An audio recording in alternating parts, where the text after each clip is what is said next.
We're going to make a poultice. And I fold over cling wrap a few times so it's a little better to use. And I put that down on my little chopping board, and then I get the cloth. It's good to have a poultice box and have a collection of these cloths. That's a good size to make a poultice. And now we're going to grate the ginger, and we grate it on the small one. So where would we use ginger? Ginger can be used for any joint pain. So remember, ginger's for joint. And I grate up, let's say I'm going to put it on a sore wrist. Anywhere where there is inflammation in the joint, it can be used.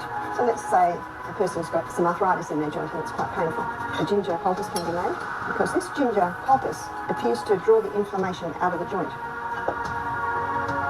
So you can see here I'm spreading out the ginger. I'm going to apply it to an area probably about 2 inches by 2 inches. So you spread it out evenly. And then to make the poultice, you're going to make a little package. So top over bottom and then side over side. And then you turn it over, and the part that goes onto the body is the part that's just got one layer. So you can see the yellow ginger juice starting to come out of there. You also see that the plastic wants to be about half an inch more than the poultice itself. And the reason that you're using the plastic is to protect the clothes, but also to keep the poultice from chilling. So let's say I'm putting it on my wrist. So then I'll put it on the area like that, and then I'll bandage it on. Ideally, it's well bandaged because you don't want air coming into any of those areas which can chill it, and you don't want it chilled. So this can be used for arthritis, it can be used for gout, it can be used for sore knees, it can be used for lower back. It's very good for sore lower back, anywhere where you've got inflammation. So the sore lower back, we've had people sing its praises.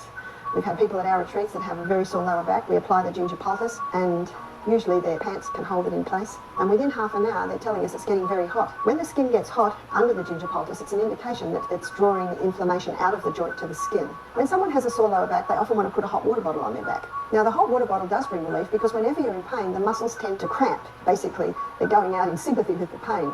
And our body naturally cramps against pain because it's painful. And the hot water bottle relaxes those cramping muscles, so there is some relief. But a hot water bottle on an inflamed area can increase the inflammation.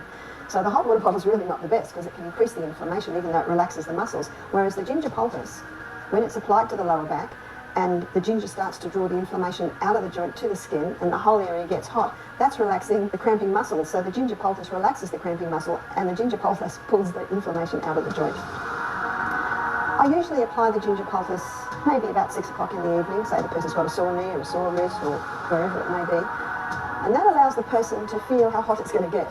Because if you put it on just before you go to bed, and half an hour later you're woken up because it's feeling quite burning, it can interfere with your sleep. So if you put it on about 6, it gives the person the opportunity to assess it and say, I actually like that heat, I can sleep with that, or it's too hot, we'll take it off. Even if you take it off after half an hour, it is still